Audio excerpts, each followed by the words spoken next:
I'm Chris Fowler for Sports Century. They say there are horses for courses, and for the oval, there was Rick Mears. No driver ever went around in circles as precisely as the Rocket Man, who won the Indy 500, a record equaling 4 times. Calculating and composed, he understood that while no race is won on the first lap, it can be lost there.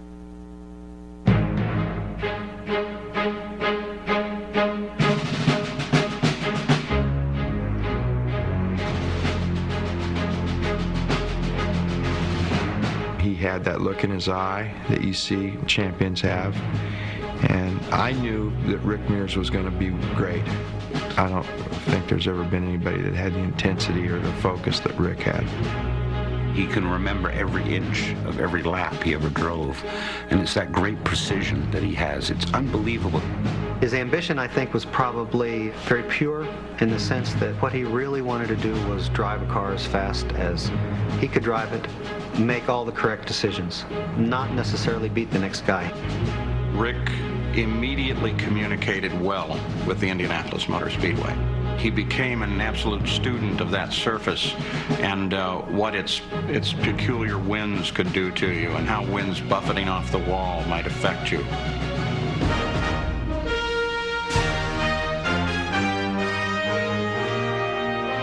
Rick Mears just seemed to shine at Indianapolis in particular. The Oval Master is what they called him. You marveled at how he could drive that racetrack. It was like it was built for him, and it found its owner.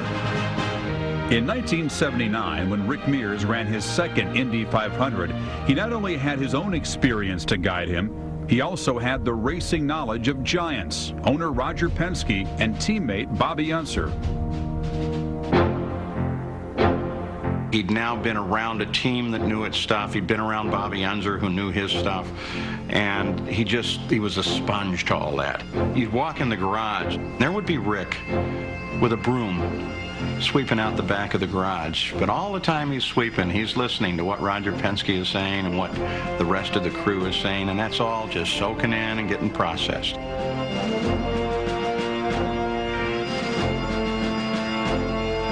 Mears won the pole position, averaging a sizzling 194 miles per hour. Still, the public ignored him, choosing to focus on the established drivers.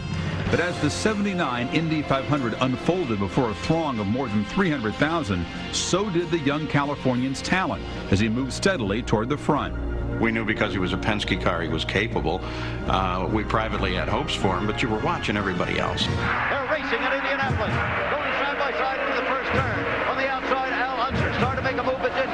On the inside, it's Tom Steve, but Unser cuts down. I remember the green flag dropped, and I started looking around, and here's A.J. Foyt, and Gordon Johncock, and Tom Sneva, and all these guys. And I'm just kind of running along with them here, and I realized that there are no supermen in this world.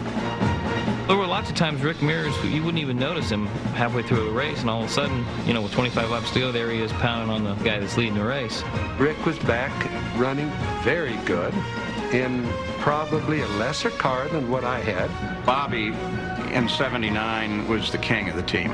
But I think what really happened was that in that particular race, Bobby out-tricked himself. Rick ended up with the physically lesser car, but the one that could survive.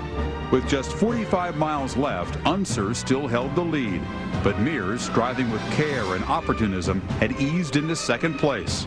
Then the fourth gear on Unser's car broke. Bobby Unser slowing down, the race leader. Something's wrong. And Rick was running in the perfect backup position in second place and came through to win. Here comes the checkered flag awaiting young Rick Mears at age 27. He has won the Indianapolis 500 for 1979. At 27, Mears had won the 63rd running of America's most glamorous auto race. But if the public wondered who was this guy and how did he win, Mears wondered what all the fuss was about.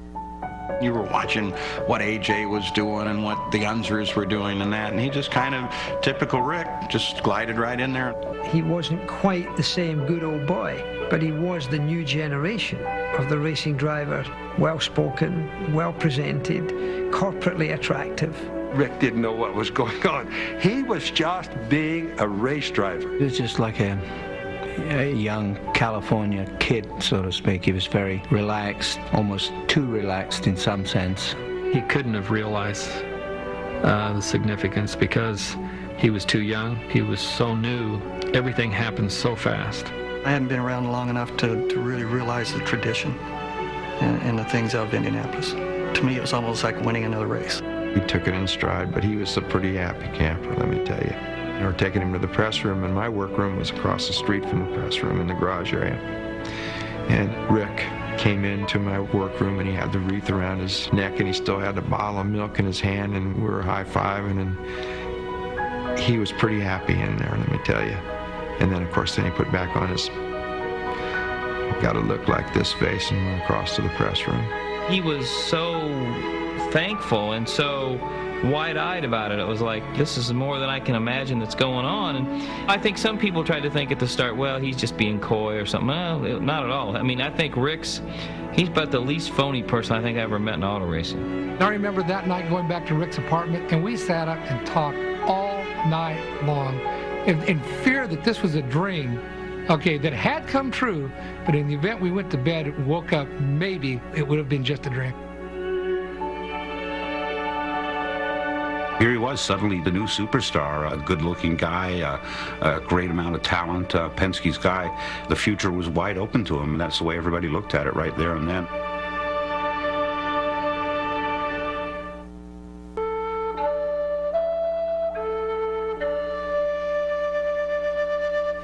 Born in 1951, Rick Mears was 3 when his family moved from Wichita to Bakersfield, a blue-collar town 100 miles north of Los Angeles. Early on, Mears' future laid down the same road taken by his father.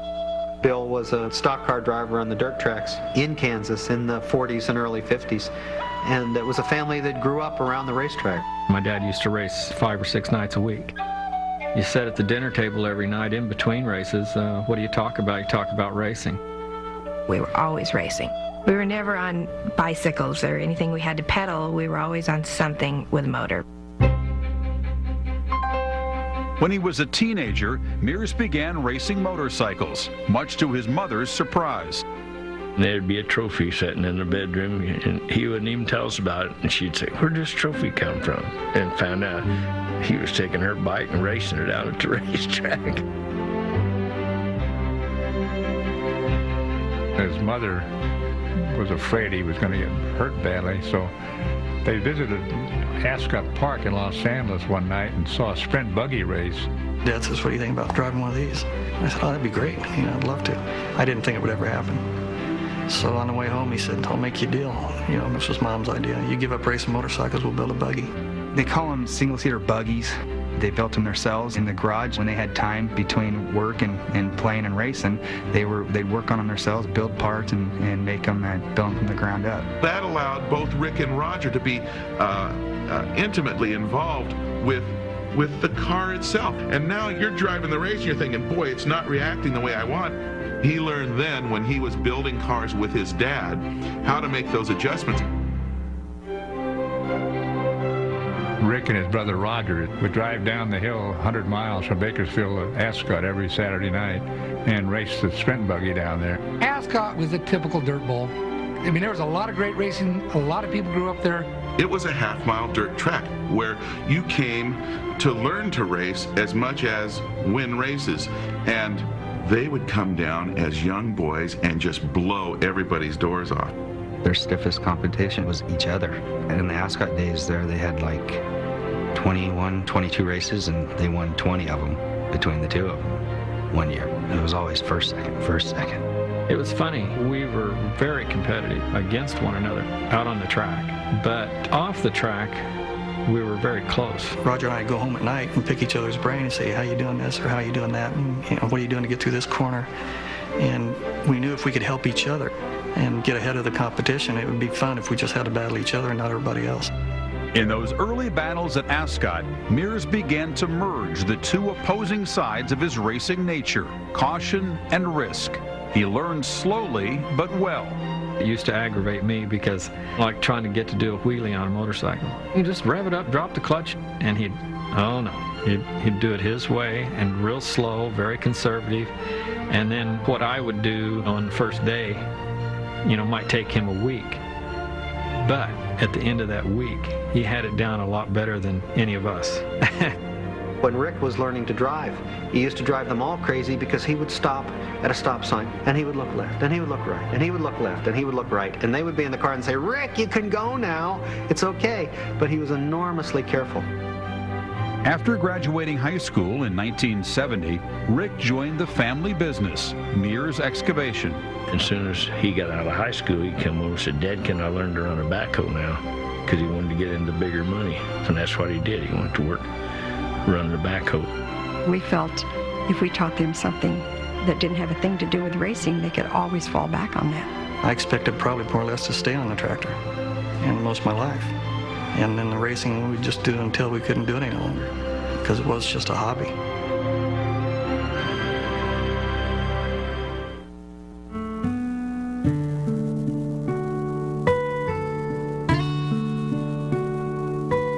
In 1975, Mears left the security of the family business and began testing his talent and stamina in off-road races. The Baja 1000 was the most grueling, a day-night run along the Pacific Ocean to La Paz, Mexico.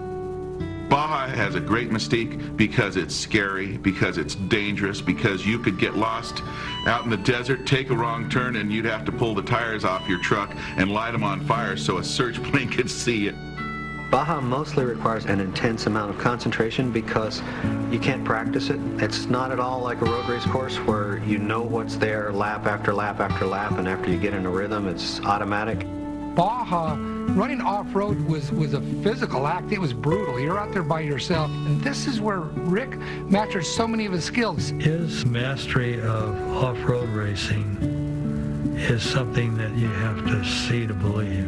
There wasn't anybody who could read the terrain and handle the car and nurse it to the finish line as carefully and as efficiently as Rick Mears. It turned out that the disciplines that Rick had learned in the desert and in Baja, many of them were totally applicable to oval track driving, including smoothness.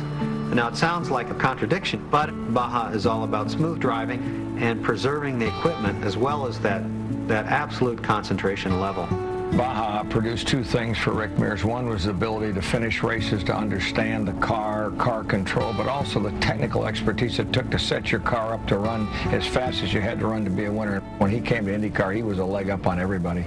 By 1976, Rick Mears, with desert racing experience under his belt, began stumping to compete in a high-precision racing car of the type driven at the Indy 500. Owner Bill Simpson gave him a shot.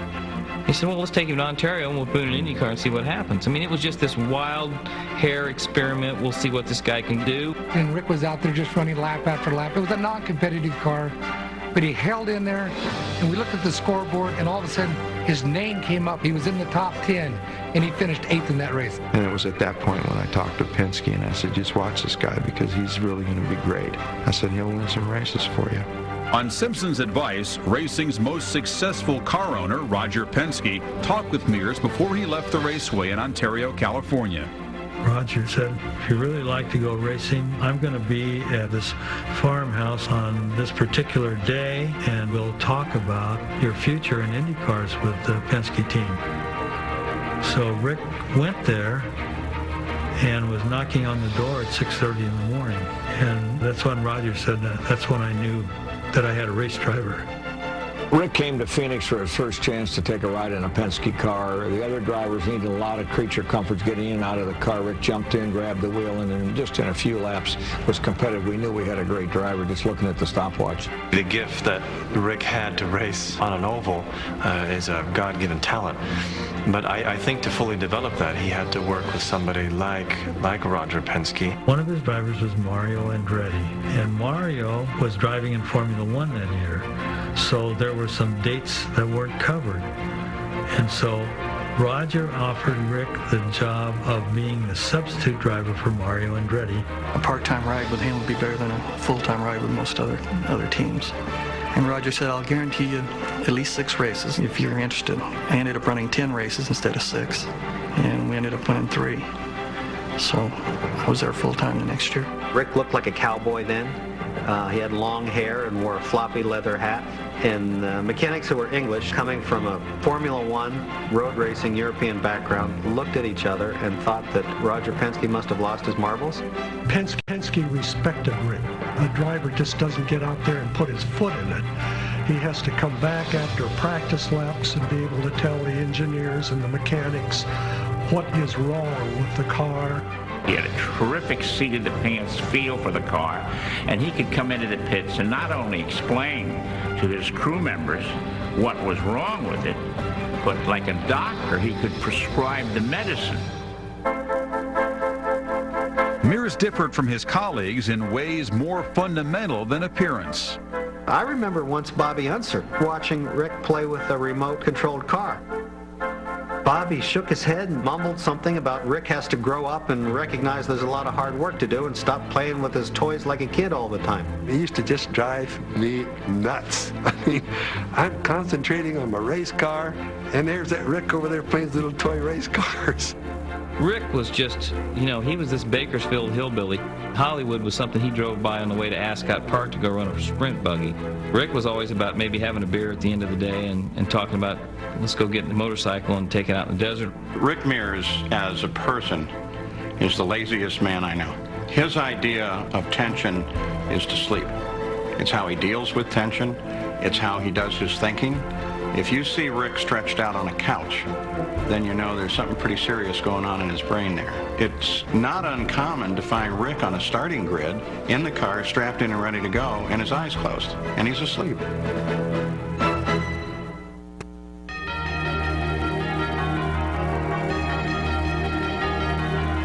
In his first 3 years with Roger Penske, Rick Mears drove his way into racing's elite circle, winning 7 times and earning $730,000. Then, in 1981, the danger that shadows every driver enveloped Mears at Indy. Came in for his pit stop and watching the pit stop and everything seemed to be going normally. Then all of a sudden, people started bouncing around.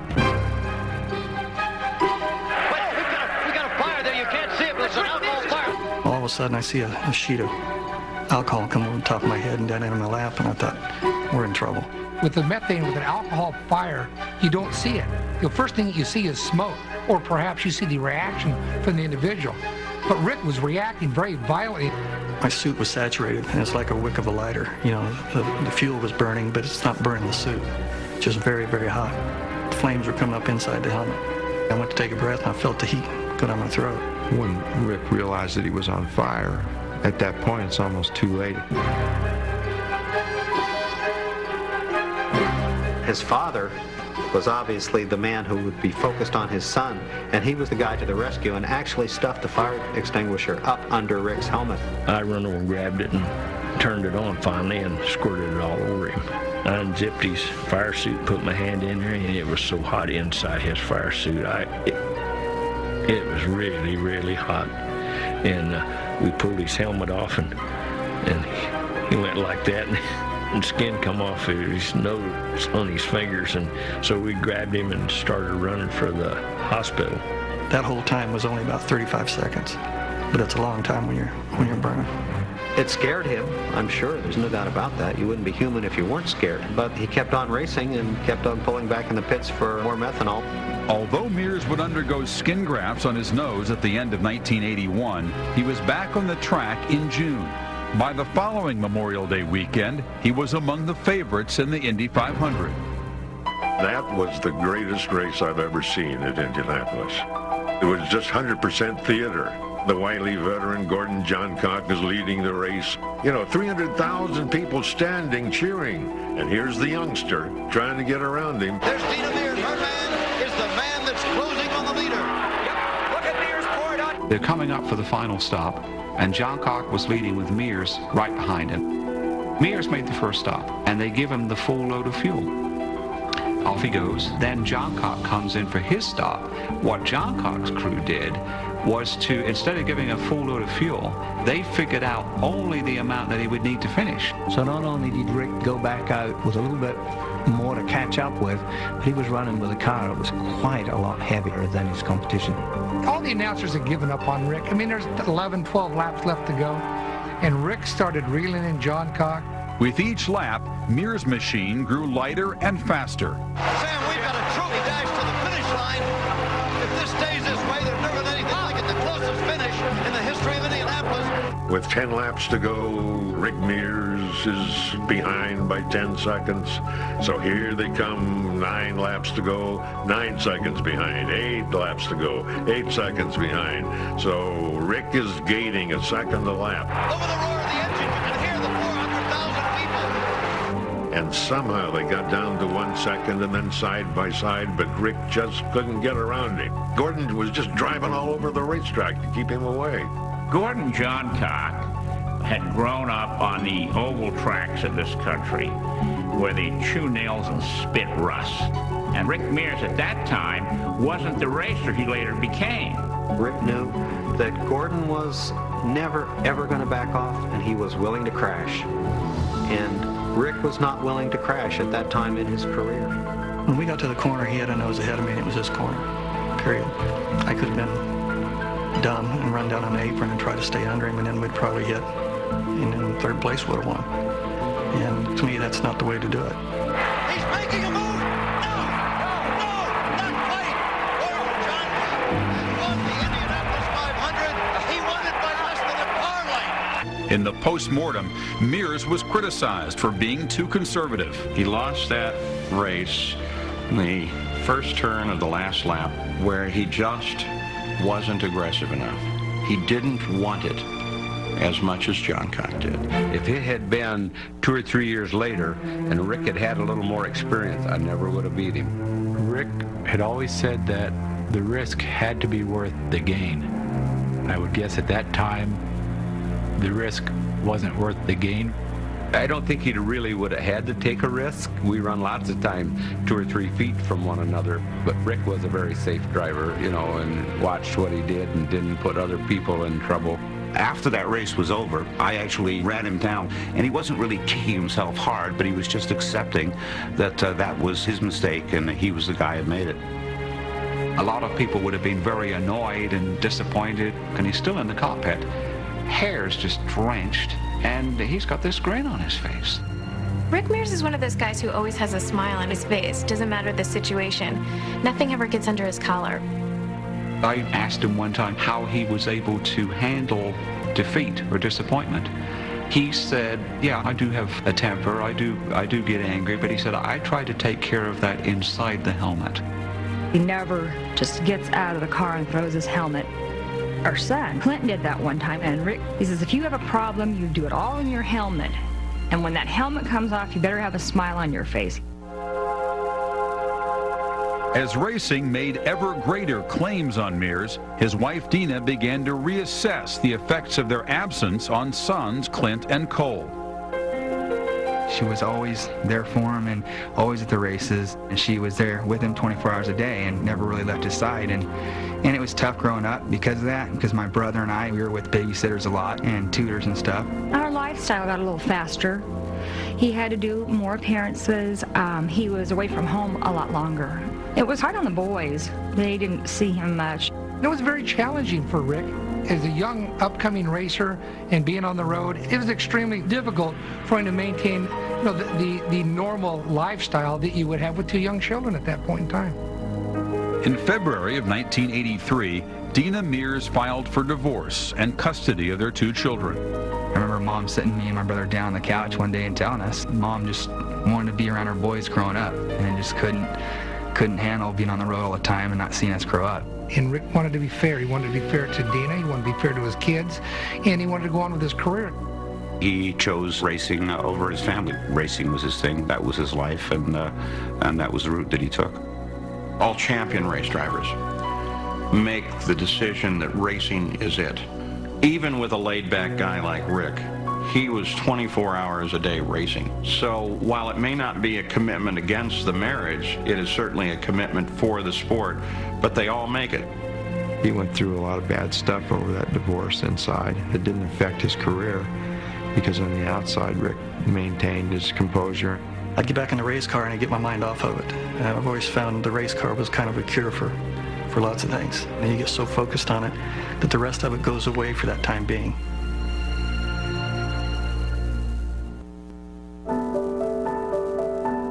Less than a month after he and Dina separated, Rick Mears met Chris Bowen at a restaurant in Reading, Pennsylvania. They would marry in 1986. He was very quiet, and just very genuine, very down to earth, and just normal. I had that preconceived idea that, you know, he would probably be cocky, and he was the complete opposite of that. In May of 1984, Mears, at 32, returned to the track that once seemed to be made for him.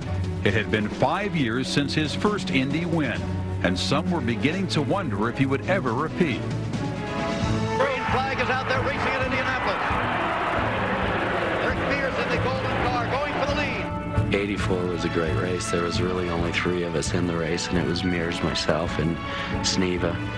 And the 3 of us had lapped the field, and so me and Sneva, we fell out.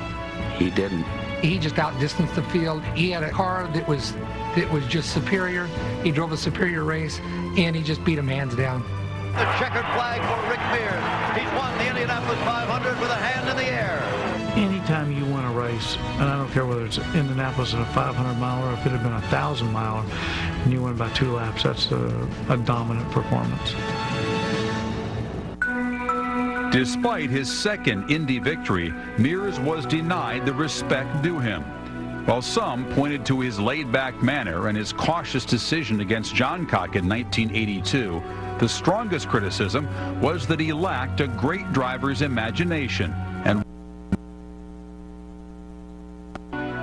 Rick was looked at as somebody who was just kind of plopped into the cockpit and put on remote control. I doubt that Rick Mears would have ever become anything in racing if it hadn't been for Roger Penske. But you'd never call Rick an accidental champion. I think that Rick, in his own way, was smarter than a lot of the other drivers because he saw opportunity. There have been people that have sat in Roger Penske's cars that you don't even know. Just because you drove a Penske car didn't make you a champion. Roger Penske, he's the ultimate competitor. So you have to possess the talent. You have to have the ability when you're strapped inside the cockpit. One of the things that Penske really liked about Rick was that he was never a crasher. And from a team owner's point of view, that's a very positive thing because mechanics aren't having to work overtime all the time trying to fix things. Rick was very, very quick, but he just was never over the edge. In a practice session outside Montreal in September of 1984, Mears pushed past that edge. We had been up there and tested, and we were very quick, and we started off running very well. We were pulling out all the stops to stay ahead of the competition. We were trying to get a clean lap to see how competitive we were, and it was hard to get a clear track. So I saw 2 cars in front of me, and I knew if once I got by then there was some clear track to be able to run a clean lap. I mean, he just screwed up. He misjudged. He chopped into another car, and it sent him underneath an Armco guardrail and about ripped his feet off. Will jumped over the fence and helped him out. It was such a severe crash that this was probably the end of Rick Mears' career. It looked that bad. Rushed to Royal Victoria Hospital in Montreal, Mears had suffered severe injuries to his ankles and feet. Examined his feet, and it literally felt like a beanbag. You could kind of push it and mold it any which way you wanted to because literally every bone in both feet were broken. For the way his feet were, it'd be like you sticking your feet in the fire, and sitting there and calmly watching your feet burn. I remember laying in the hospital. When I first looked down and saw I still had both feet, I knew I was going to be back in the car again. It's just the only doubt was when. How long was it going to take? A lot of guys would have maybe said, I've won the Indy 500 a couple times, and I've made some money, and, I've just about lost my legs. I'll try something else for a while. Rick was a gutsy driver. He was a guy that was committed to racing. You know, it would have been a short career for him if he would have stopped in '84. He knew he had a lot more time. He's just the kind of person that wasn't going to give up. I mean, that was his life, it was his career, and certainly had a lot to prove. After 3 major surgeries and months of convalescence, during which he got about in a battery-operated car, Mears decided to test himself in the real thing. Rick got back in the car before he could walk. He got help back in the car, and he didn't have the strength. They had to adjust the pressure on the pedal so he can get him down. That day, I just wanted to pretty much throw up because I had seen everything that he had gone through, and if something would have happened on that car, or he would have made a mistake and he would have hurt his feet weren't healed. Took the car out and made a couple warm-up laps just to get the temperatures up. I came back in after that first run, and they said, "How is it?" I said, "Well, it's pushing a little in 3 and 4." And they just started cracking up because they were asking about my feet.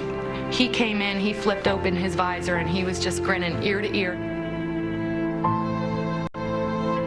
It was the most beatific look you could imagine. It was like he had finally figured out how to get to heaven. He was getting back in the car. In August of 1985, only 11 months after his injuries, the 33-year-old was back on top, winning the Pocono 500. The Pocono 500 in '85 took a big load off the shoulders. Getting another win under our belt for the first time and doing it the very next year. And being another 500-mile race, a long race, which showed the stamina, and that was a big lift. To come back and win a race that fast is a huge boost in your confidence. I think Rick always knew that he was still just as fast. It was just a matter of getting past the limitations of what he had to do with the surgery. I think it really changed his attitude for long term to say, you know, things, hey, I don't know how long I'm going to have the opportunity to be in these race cars. I don't know how many more Indies I'm going to have the opportunity to participate, let alone win. There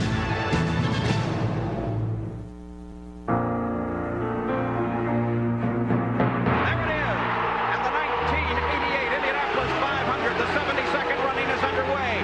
88 redefined patience. He didn't have a car that was quick in the first half of the race. He worked on the car, got 2 laps down, and everybody panicked except Rick. When you're 2 laps down in the Indy 500, nobody expects you to win. He spent the first half of the race playing around with the car and getting it back, and at the end of the race he was really, really strong and really came on. Rick never thought for a minute that he couldn't come back and win that race. By winning his 3rd Indy 500 in 1988, Mears had risen from excellence to greatness. At 36, he became a major player in America's sports culture.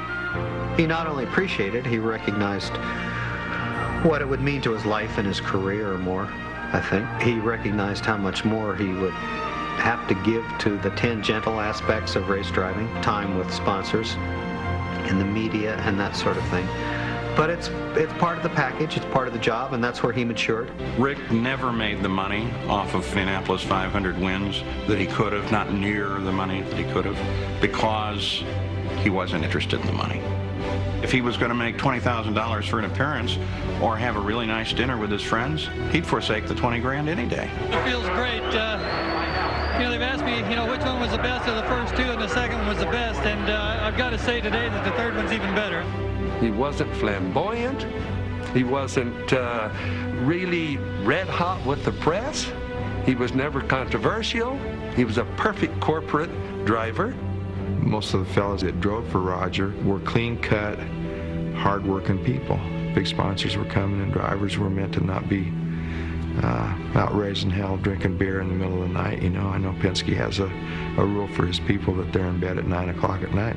Penske already had established himself as the corporate racing team.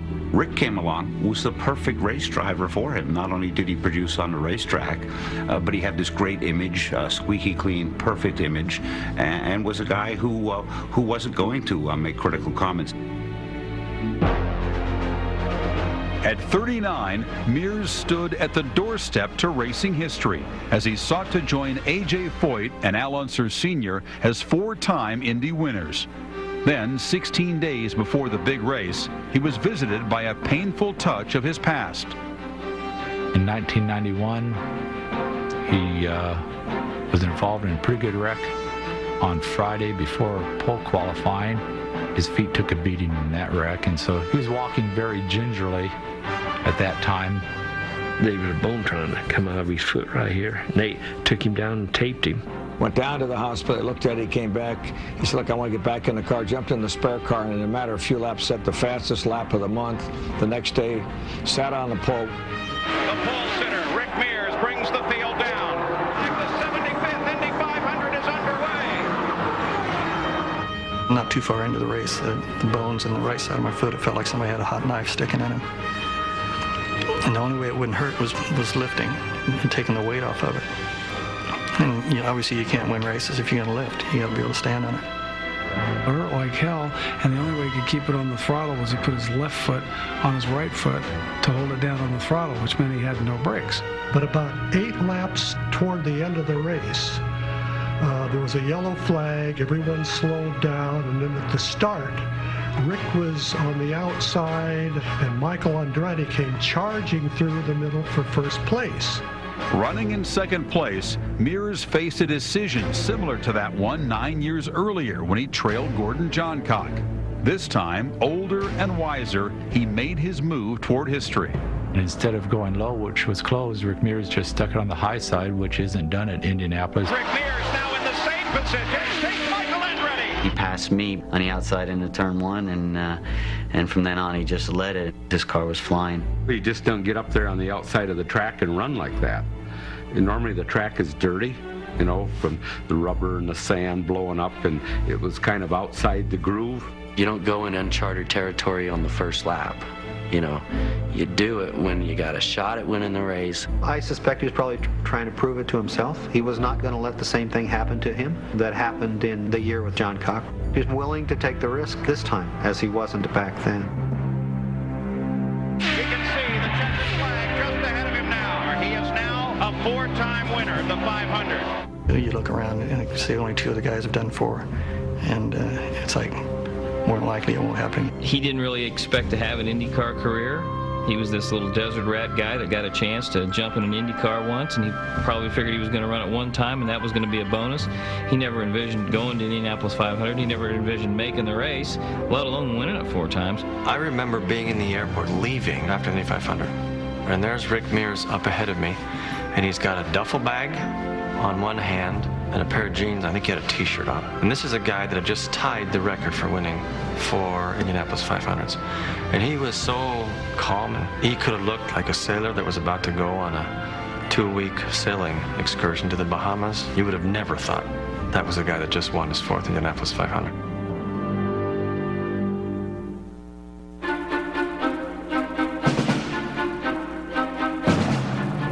In 1992, Mears' chase of an unprecedented 5th Indy 500 nearly ended in tragedy while running practice laps. He was going into the first turn at, a little under 200 miles an hour, and something happened to the radiator, and liquid got him on the right rear wheel, and he just lost it. There was no traction, and he hit that wall hard, flipped upside down, and I think he slid about 3 football fields length on his head with just the roll bar. That was the most horrifying accident that I had seen. I just did not think that he was going to be alive. Although Mears emerged with only a fractured left foot and a sprained right wrist, the crash gave him a revised perspective on his career. During that crash, when I was upside down, after the impact, and your legs and feet and everything's hurting so bad, I remember while I was sliding along upside down, I thought, I don't need this. I don't need this anymore. I've crashed before, and I've never thought that before. That was another indicator that it was time to go. I think that Rick was probably pretty tired of being hurt. When you're in pain a lot, pretty soon you want to not be in pain anymore, and who could blame him? He won the Indianapolis 4 times, got a lot of money, got a nice wife, got a great life. I do remember the year before he actually retired at Indianapolis. It was near the end of the month of May, and I remember seeing him actually snap a little bit at a press person and his public relations man. It's the first time I'd ever seen him be that way, and it struck me, boy, he's not just enjoying himself the way he always is. Things are a little bit different. At Roger Penske's annual Christmas party in 1992, Mears, with 29 career victories and over $11 million in earnings, officially called it quits. We did have an up and down here at Indy this year, and for all of you that watched the race, it was my last one there. And as far as tonight goes, I'm officially retired. Nobody expected it. And it was hard for him because he felt like he was letting the guys on the team down, because a lot of them wanted him to win his 5th Indy 500, but Rick didn't race for records, you know, he raced for the love of it. It was a shock to the racing community and fans around the world, because I absolutely think that he could have won his 5th Indy 500 and hold that record. Rick doesn't set his goals the same way the rest of us do. Rick won Indy, set records, held the poles. He'd done it. He didn't care about amassing numbers or amassing dollars. Okay, been there, done that, have the t-shirt. I'm done with racing now, I'm going to do something else. The excellence that Rick was capable of achieving in the race car, I don't know if it'll be beaten. It probably will one day. They said that nobody could beat Ben Hogan.